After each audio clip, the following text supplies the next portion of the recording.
Hi everyone, welcome to Emma, a true infidelity story. I'm excited to share a new story with you that I've always been fascinated by the way light dances through the leaves of the trees in our backyard, casting intricate patterns on the ground. It's a simple pleasure, one that I often indulge in while sipping my morning coffee.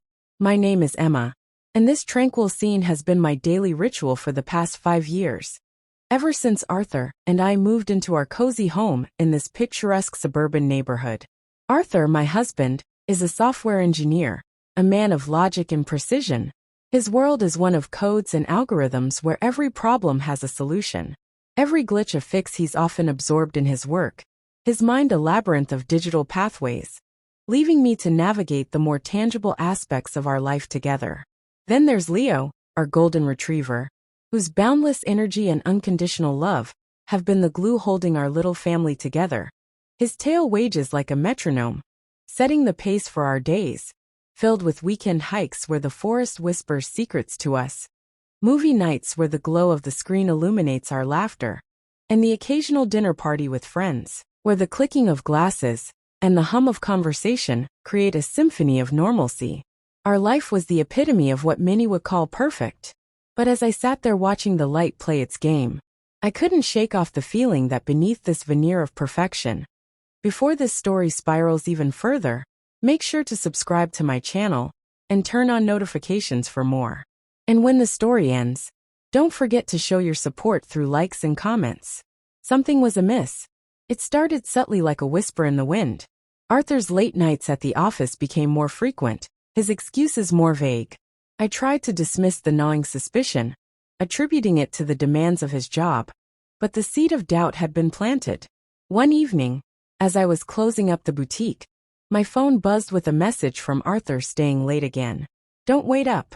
The words felt hollow, like a script read too many times. That night, Leo and I had dinner alone, his head resting on my lap, as if sensing my unease. The next day, while organizing the new stock at the boutique, I found myself staring at the clock. Each took a leander of the growing distance between us. It was then I decided to visit Arthur at work. A surprise visit to break the monotony, to rekindle something that felt like it was slipping away. The office was quiet when I arrived, the usual buzz of activity replaced by a stillness that felt almost eerie. I made my way to Arthur's desk, expecting to find him hunched over his computer, lost in his digital world. But his desk was empty, his chair pushed back as if he had just stepped away. A flicker of movement caught my eye, and there, in the dim light of the break room, I saw him, Arthur, not alone, but with someone else, their closeness, the way her hand lingered on his arm. It was all too intimate, too familiar. My heart didn't just sink, it plummeted into a void of betrayal. I stood there, frozen, the world around me, blurring into a cacophony of emotions. Anger, hurt, confusion. They all vied for dominance within me.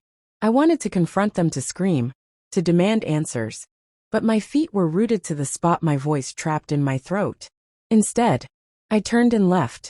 The image of their closeness seared into my mind. The walk back to my car was a blur, each step heavy with the weight of realization. That night I lay in bed, Leo curled up beside me, his warmth of stark contrast to the cold emptiness I felt inside. Arthur came home late, his footsteps cautious, his greeting tentative. I pretended to be asleep, not ready to face him, not ready to shatter the illusion of our perfect life. But what if I told you that one ordinary day would change everything? I thought I knew about love and fidelity, that beneath the surface of our seemingly idyllic existence, a storm was brewing, ready to upend everything we had built together. It started like any other day. Arthur had left early for a business trip, leaving me to my usual routine. After dropping off some new stock at the boutique, I decided to take Leo for a long walk in the park. The sun was setting, casting a warm glow over the landscape, and Leo was unusually playful, his energy infectious. We played fetch, and I felt a sense of freedom, a brief escape from the mundane. As we returned home, I prepared for a quiet evening alone. I poured myself a glass of wine, intending to relax with a book. Leo, however, seemed to have other plans. He was more affectionate than usual, nudging me for attention, his tail wagging furiously. I settled into the plush cushions of our living room couch, the soft fabric enveloping me as I opened my book. The wine was a rich, deep red, its aroma filling the air with notes of dark cherry and oak. But before I could even turn the first page, Leo's cold nose pressed against my hand, his eyes pleading for more than just a pat. "All right, boy. What's got you so excited?" I chuckled. Setting my book aside, Leo responded by bouncing around, his playful demeanor, almost childlike. I couldn't help but smile, his joy infectious, pulling me away from the shadows of doubt that had been lingering in my mind since the night before. I decided to indulge him, throwing a squeaky toy across the room. Leo dashed after it, his paws skid on the hardwood floor, his tail a blur of motion. Watching him, I felt a pang of guilt for not giving him more attention lately. Maybe this was his way of leonding me what truly mattered in life. As the evening deepened, the silence of the house grew louder, amplifying the absence of Arthur. I tried to focus on the book, but my thoughts kept drifting back to the scene at his office, the way her hand lingered on his arm, the laughter shared between them. It was like watching a scene from a movie, one where I wasn't. The star Leo, sensing my shift in mood, came back with a toy, dropping it at my feet with a hopeful look. I threw it again, this time with less enthusiasm, my mind elsewhere. The toy squeaked as it landed, but my heart wasn't in the game anymore. The quiet of the house was suddenly broken by the sound of my phone vibrating on the coffee table. I glanced at it, half expecting another vague message from Arthur, but it was a notification from a social media app. Curiosity piqued. I picked it up only to see a photo of Arthur at a dinner, not on a business trip, but with the same woman from the office. The caption read, "Business meetings can be fun too," with a wink emoji. My heart raced, a mix of anger and betrayal flooding through me. The room seemed to close in the walls, pressing down with the weight of my realization. I stood up, the wine glass almost slipping from my grasp, my hands trembling. Leo, now sensing the change in atmosphere, sat by my feet, his head tilted in concern. I walked to the window, looking out into the night, the streetlights casting long shadows on the pavement. The image of Arthur and that woman was now etched into my mind, replaying like a broken record. I felt a surge of nausea, the wine turning sour in my stomach. I needed answers, but more than that, I needed to confront the reality I had been avoiding. With a deep breath, I decided it was time to face the truth, no matter how painful it might be. I turned back to Leo, who had followed me to the window, his eyes full of unspoken questions. "Let's go for another walk, boy," I said, my voice steady. Despite the turmoil inside, we need to clear our heads. As we stepped outside, the cool night air felt like a balm to my overheated emotions. Leo trotted beside me, his presence a comforting constant in a world that suddenly felt so uncertain. But what happened next was something I could never have anticipated, something that would shake the very foundation of my marriage. The evening took an unexpected turn. After finishing my wine, I felt unusually lightheaded.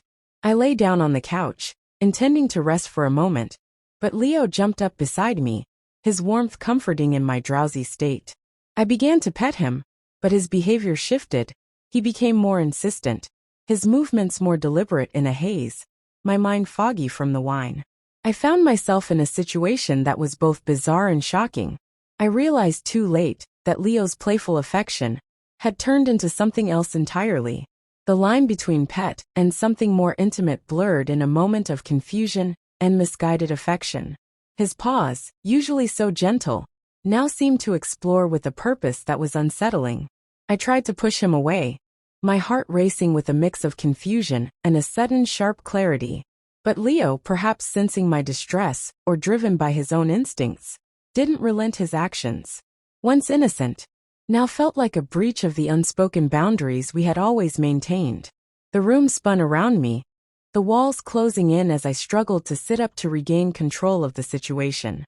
My mind was a whirlwind of thoughts, each one more alarming than the last. I felt a wave of nausea, not just from the wine, but from the realization of what was happening. I managed to get to my feet, my legs shaky, my breath coming in short, sharp gasps. Leo sat back, his tail no longer wagging his eyes, watching me with what seemed like confusion or perhaps guilt. I stumbled towards the bathroom, needing to wash away the confusion and the inappropriate touch that lingered on my skin. The cold water from the tap was a shock, but it was what I needed to clear my head. I splashed it on my face again and again, trying to erase the last few minutes. My reflection in the mirror was pale, my eyes wide, with shock and a hint of fear. I leaned against the sink, my mind racing. How could this have happened? How could I have let it go so far? The questions were like knives slicing through the fog of my earlier inebriation. Returning to the living room, I found Leo lying on the floor, his head between his paws, looking up at me with those big brown eyes that had always been so full of love and loyalty. Now they seemed to ask for forgiveness, or perhaps understanding. I sat down on the couch, keeping a distance, my heart still pounding. Leo. I whispered, my voice trembling. We need to talk about boundaries. The words felt absurd, talking to a cute dog about something so human yet so necessary. The silence of the house was oppressive. Now each tick of the clock, a reminder of the time that had passed, of the moment that had changed everything.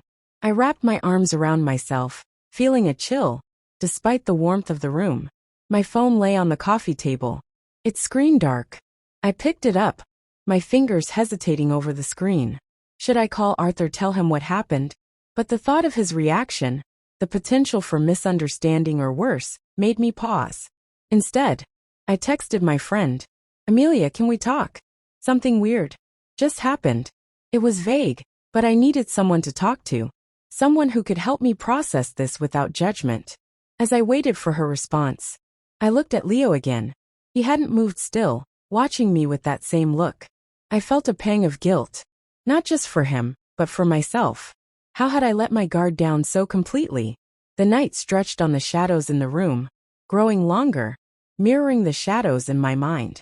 I knew sleep would be elusive, haunted by the events of the evening. And then, in a moment of weakness, I crossed a line that I never thought I would, leading to an act that would haunt me forever. The morning after was filled with regret and confusion. I woke up with a pounding headache, the events of the previous night replaying in my mind like a nightmare. I avoided Leo, feeling a mix of guilt and disgust. I couldn't face Arthur when he called, my voice shaky, as I made up an excuse about not feeling well. I spent the day and a day trying to rationalize what had happened. Was it the wine? Was it loneliness? I couldn't understand my actions, nor could I forgive myself. The house felt suffocating, every corner a reminder of my indiscretion. I tried to distract myself by cleaning, but my hands shook as I dusted the shelves, my mind elsewhere. Every time I looked at Leo, his eyes seemed to reflect my own turmoil. I couldn't bear it, so I left him in the backyard, his barks echoing my inner chaos. The phone buzzed again, this time a text from Amelia. Are you okay? What happened last night? Her concern was palpable, but I didn't know how to respond. How could I explain something so bizarre, so wrong? I typed out a message, deleted it, and then finally sent, I'll tell you later. It's complicated. The day dragged on, each minute, stretching into an eternity of self-loathing. I made myself a cup of tea, but the warmth did little to comfort me. My thoughts were a whirlwind, a storm of guilt and confusion. I sat at the kitchen table, staring at the empty chair where Arthur usually sat. His absence was a void, filled now with the weight of my betrayal, not just of him, but of the sanctity of our home. The doorbell rang, startling me from my thoughts. It was Amelia, her face etched with worry. Emma, what's going on? She asked. As I opened the door, I led her to the living room, my heart heavy. Something happened last night. Amelia, something I can't even begin to explain. My voice broke, tears threatening to spill. She sat beside me, her hand on mine, offering silent support. You can tell me anything. You know that. I took a deep breath, the words tasting bitter as I spoke them. Leo, he was like he wasn't just playing. It was inappropriate. I couldn't look at her, the shame too overwhelming. Amelia's eyes widened, but she didn't recoil. Oh Emma, that's a lot to process. Are you okay? I shook my head, tears now freely falling. I feel like I've lost control, like I've betrayed everything. And with Arthur, I saw him with someone else. I don't know what to do. Amelia, everything feels like it's falling apart. She wrapped her arms around me, her embrace a small comfort in the storm of my emotions. We'll figure this out together. You're not alone in this. The afternoon turned into evening and Amelia stayed, helping me navigate through my confusion. We talked about boundaries, about trust, about the fragile nature of relationships, as the sun set casting long shadows across the room. I felt a slight relief in sharing my burden, yet the real storm was brewing, and it was about to break in a way that would change everything I knew. I had to confront Arthur to face the truth of our marriage, but first I needed to find some semblance of peace within myself. I needed to understand my own actions before I could hope to understand his. The night was silent, save for the occasional rustle of leaves outside. I stood by the window watching the darkness, feeling the weight of the day's revelations, and then my phone buzzed again. It was Arthur, his message, simple yet loaded with implication. "We need to talk when I get back." The words hung in the air, a prelude to the storm that was about to engulf our lives. I knew that whatever happened next, nothing would ever be the same. I couldn't sleep that night, the weight of my actions and Arthur's message pressing down on me like a physical force.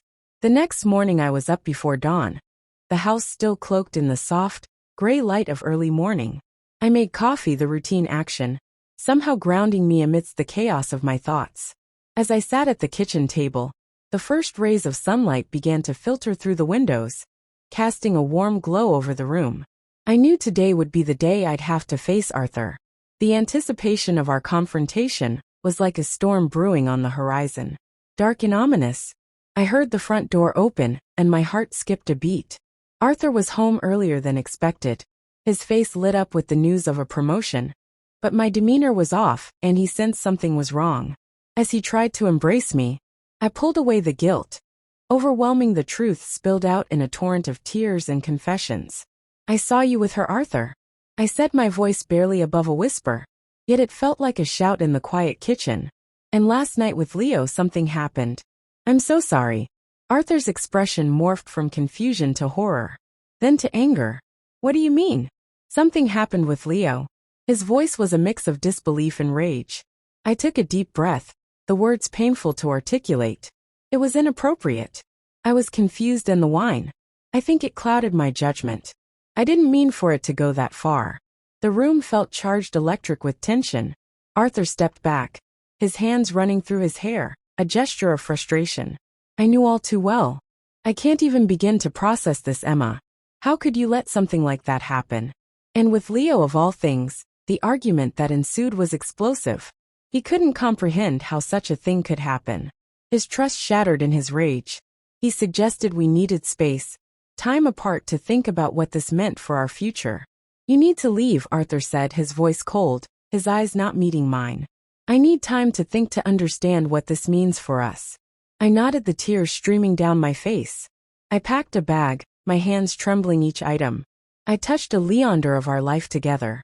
Leo watched me with those big, sorrowful eyes, his tail not wagging. Sensing the gravity of the moment, as I walked out, the door closing behind me felt like the final nail in the coffin of our marriage.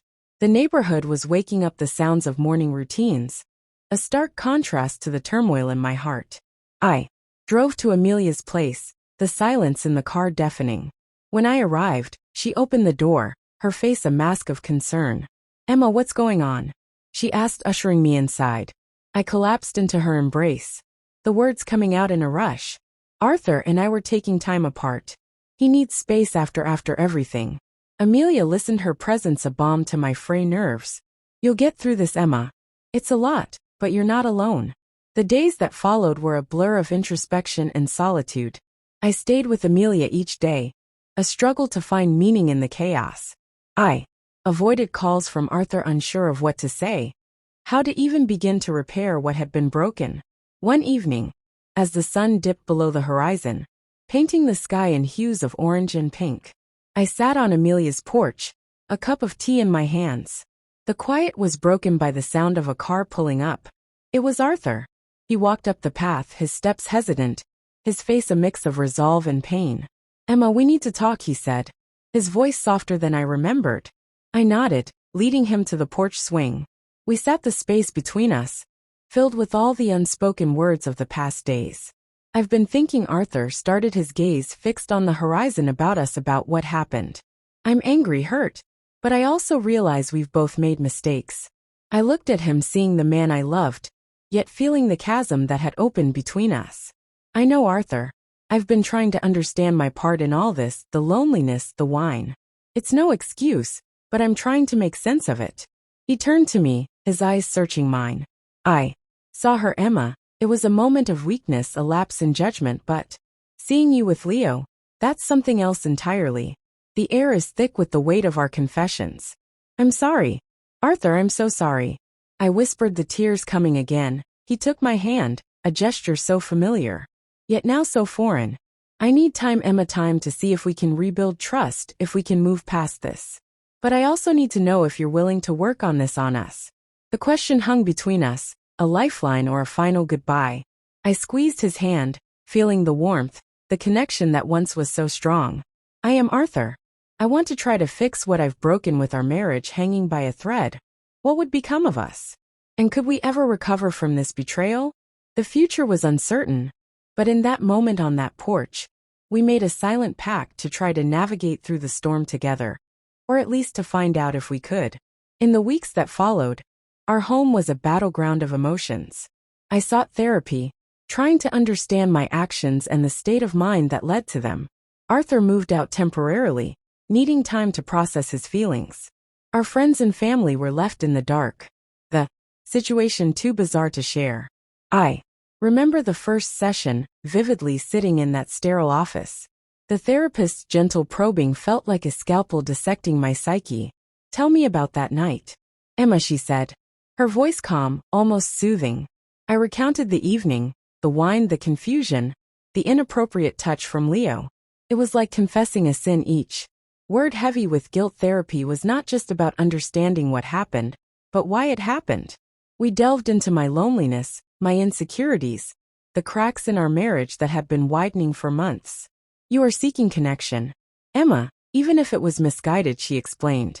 Her words were like a balm, but the wound was deep and the healing would be slow. Meanwhile, Arthur had taken a small apartment downtown. His calls were sparse, his voice distant. I need space, Emma, he'd say, and I could hear the pain, the confusion in his tone. We agreed to meet once a week, a neutral ground where we could talk, try to salvage what was left of our relationship. Our first meeting was at a quiet cafe, the kind where the coffee is too expensive and the ambience is meant for whispered conversations. Arthur looked different, his usual sharpness dulled by the weight of our situation. I've been thinking, he started, his eyes not meeting mine, about what happened. I'm angry, hurt, but I also realize we've both made mistakes. I nodded, the lump in my throat, making words difficult. I know, Arthur. I've been trying to understand my part in all this, the loneliness, the whine. It's no excuse, but I'm trying to make sense of it. He looked at me, then his gaze piercing. I saw her, Emma. It was a moment of weakness, a lapse in judgment. But seeing you with Leo, that's something else entirely. The air was thick with the weight of our confessions. I'm sorry. Arthur, I'm so sorry. I whispered, the tears coming again. He reached across the table, his hand finding mine. I need time, Emma, time to see if we can rebuild trust, if we can move past this. But I also need to know if you're willing to work on this on us. The question hung between us, a lifeline or a final goodbye. I squeezed his hand, feeling the warmth, the connection that once was so strong. I am Arthur. I want to try to fix what I've broken. Slowly, through therapy and these honest conversations, we began to rebuild. It wasn't about forgetting, but about understanding and forgiving. Arthur decided to give our marriage another chance, but with conditions. Leo was rehomed to a friend's farm where he could run free, and we agreed on a new set of boundaries for our relationship. The path to recovery was long, marked by therapy sessions, trust exercises, and a lot of soul-searing. I learned about my own needs, my desires, and how to communicate them. Arthur learned to be more present, to share his burdens, to not let work consume him entirely. We started with simple things, a weekly date night where we talk about anything but our problems. We took walks in the park, the same park where Leo and I used to play. But now it was just us trying to find our way back to each other. Each step felt like a small victory, a reclaiming of our lost intimacy. Our love was tested, but through this ordeal we learned about resilience, forgiveness, and the complex nature of human emotions. We learned that love isn't just about the good times. It's about weathering the storms together, about finding strength in vulnerability. And so we moved forward, not unscathed, but perhaps stronger, with a story that would forever be a part of our journey together. The future was uncertain, but in that moment on that porch, we made a silent pact to try to navigate through the storm together, or at least to find out if we could. The journey was far from over, but for the first time in weeks, I felt a flicker of hope, a whisper of the love we once knew, now tempered by the fires of our trials. We were not the same, but maybe just maybe we could be something better, something more profound. If this story resonated with you, please like, comment, and subscribe.